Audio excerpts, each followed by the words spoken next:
Right ఈరోజు మనతో పాటు ఎక్స్క్లూజివ్గా రాధా ఉన్నారు. రాధా అసలు ఈ అరెస్ట్ పైన ఎలా రియాక్ట్ అవుతారు ఏంటి అన్న గురించి అడుగుదాం. రాధా గారు ఆల్రెడీ అరెస్ట్ అయితే అవ్వడం కూడా జరిగింది, ఏదైతే మీరు పోరాటం చేస్తూ ఉన్నారో. సో దీనికి ఎలా చూడొచ్చు అంటారు? నా వరకైతే ఇది సగం సంతోషాన్ని ఇస్తుంది, ఇంకా సగం అయితే ఇవ్వట్లేదు. ఎందుకంటే తను జస్ట్ అరెస్ట్ మాత్రమే చేశారు. అంటే పోలీస్ డిపార్ట్మెంట్ వాళ్ళకు ఫస్ట్ నేను ధన్యవాదాలు చెప్పుకుంటున్నాను. అలాగే మన సీఎం రేవంత్ రెడ్డి గారు కూడా నేను ధన్యవాదాలు చెప్పుకుంటున్నాను. ఎందుకంటే వాళ్ళ డ్యూటీ వాళ్ళు చేశారు. ఇంకా మిగతాది చట్టం చేయాలి. అంటే ఇంకా మిగతాదంతా మన కోర్టు త్రూ అది మన చట్టం చేయాలి. కాబట్టి రేపటి రోజున ఏం చేస్తుందో అది బెయిలబుల్ అవుతుంది, నాన్ బెయిలబుల్ అవుతుంది, ఇంకేం తెలియదు కదా. అండ్ లాస్ట్ టైం కూడా ఇలానే చాలా సందర్భాల్లో అరెస్ట్ చేసి తీసుకెళ్ళిన సార్ తప్పించుకొని పారిపోయిన పరిస్థితి ఉంది. సో ఈసారి కూడా అలాగే అవుతుందని ఏమైనా అనుకుంటున్నారు?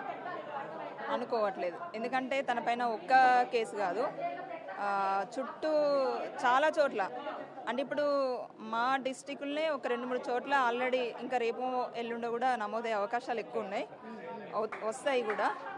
సో తను తప్పించుకునే ఛాన్సెస్ అయితే ఇంకా లేదు, నాకు తెలిసి అయితే లేదు. సో ఏదైతే గతంలో మీ పైన చాలా ఆరోపణలు చేశాడు, ప్రూఫ్స్ లేవు, ప్రూఫ్స్ ఉంటే దమ్ముంటే బయటికి రా అని చెప్పి, మరి ఈ రోజు మీరు ఆ ప్రూఫ్స్ అన్నవి బయట పెట్టే అవకాశం ఏమైనా ఉందా, లేకపోతే లీగల్గా ఏమైనా ప్రొసీడ్ అవుతుందా? అంటే నేను లీగల్గానే ప్రొసీడ్ అవుతాను. మా సార్ ద్వారా వెళ్తాను. ఆజాద్ సార్, సాయికృష్ణ ఆజాద్ సార్ ద్వారా నేను వెళ్తాను. ఇంకేమైనా సలహాలు ఉంటే గురువు గారు. ఓకే. సో ఎటువంటి ప్రూఫ్స్ అంటే మీ మ్యారేజ్ వీడియోస్ కానీ ఆర్ఎల్స్ మ్యారేజ్ ఫొటోస్ కానీ ఏమైనా సబ్మిట్ చేశారు? అంటే తన సెల్లులో ఉన్నాయి.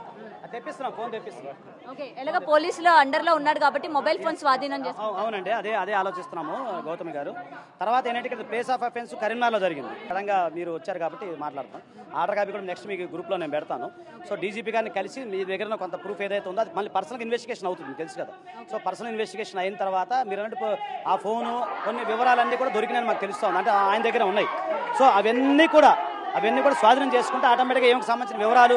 ఇంకొక విషయం ఏంటంటే చాలా మంది మహిళలు మమ్మల్ని కాంటాక్ట్ అవుతున్నారు కదా, ఆ యొక్క వివరాలు కూడా లభ్యమయ్యే అవకాశం ఉంది. తర్వాత అతని అకౌంట్ ఉంది కదా అమ్మ, ఆ అకౌంట్ కనుక ఓపెన్ చేస్తే ఎంతమంది డబ్బులు పడ్డాయి, ఎంతమంది వేశారు, అన్ని మొత్తం వివరాలన్నీ కూడా ఇన్వెస్టిగేషన్ జరుగుతూ ఉంది. అండ్ ఇంకొకటి, యోగి ప్రభాకర్ పేరు మీరు వినే ఉంటారు, వైజాగ్ లో ఆయనకి వస్త్రాలు కట్టారు. సో ఇతని పేరు మీద 3 కోట్ల వరకు కూడా బినామీగా పెట్టారు అన్న వాదన కూడా వాళ్ళు బయట వినిపిస్తుంది. దీని గురించి ఏమైనా తెలుసా మీకు? నాకు తెలియదు. అంటే శ్రీనివాస్ పైన అంటే ఇంత ఆస్తి ఉంది అని చెప్పి ఏమైనా మీకు తెలుసా? అంటే ఎప్పుడైనా చెప్పాడా?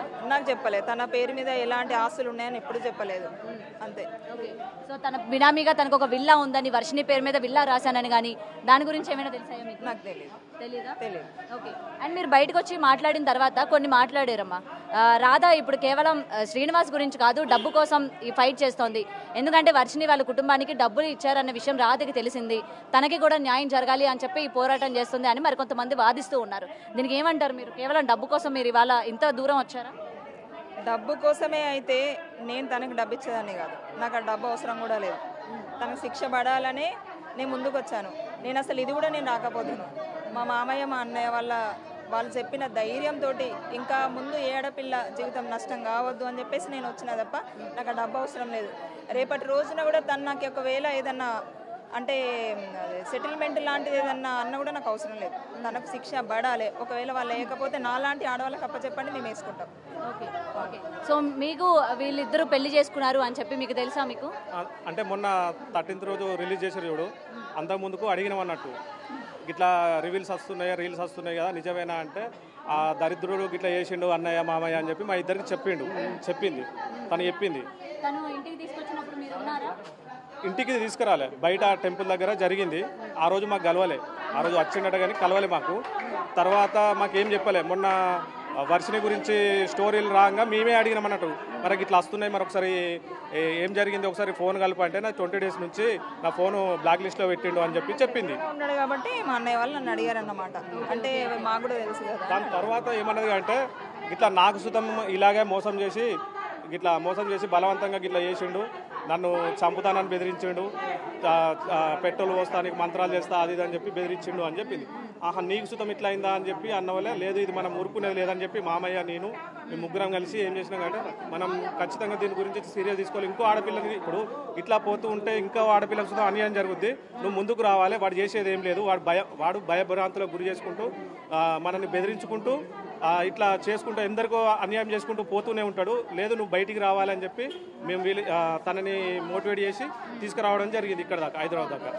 రాధ గారు వర్షిణికి సంబంధించి మాట్లాడినప్పుడు వాళ్ళ ఇంట్లోని అటు విష్ణు కావచ్చు లేకపోతే హర్ష కావచ్చు నగ్నంగా ఇద్దరిని చూశారు, ఏవో పూజలు చేస్తున్నారు అని అయితే వాళ్ళ పేరెంట్స్ గతంలో మాట్లాడడం జరిగింది.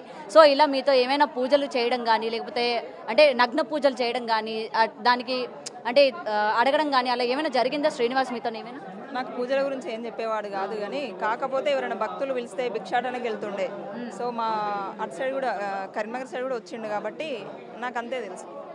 అంతే ఏదైనా ఉన్నా కూడా పాజిటివ్ అని చెప్తుండే అంతే, అంతకుమించి ఇంకేం లేదు. నేనైతే పూజ అంటే వరంగల్లో అందరు చూసారు కదా, అదొక్కడే చూసాను.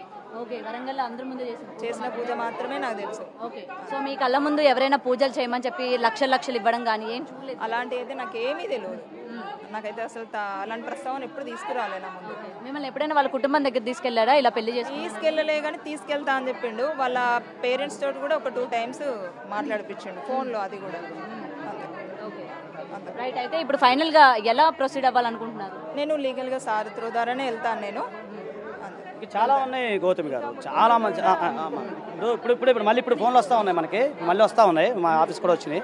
సో దయచేసి మీ అందరూ కోరుకునేది ఏంటంటే ఎవరైనా బాధితులు మీ దగ్గరికి వస్తున్న దగ్గర తీసుకురండి. ఇంకా వ్యవస్థీకృత నేరాలు అవుతాయి, చాలా ఎఫ్ఐఆర్లు బుక్ అయ్యే అవకాశం ఉంది. మన రాష్ట్రంలో కాదు మిగతా రాష్ట్రాల్లో కూడా ఇన్ఫర్మేషన్ మాకు వస్తూ ఉంది. సో దయచేసి మీ అందరి సహకారంతో ఇంకా ముందుకెళ్దాము. అసలు ప్రైవేట్ కంప్లైంట్లు కానీ అసలు నేషనల్ ఉమెన్ కమిషన్ కానీ నేషనల్ హ్యూమన్ రైట్స్ కూడా మేము వెళ్దానికి సిద్ధంగా ఉన్నామండి.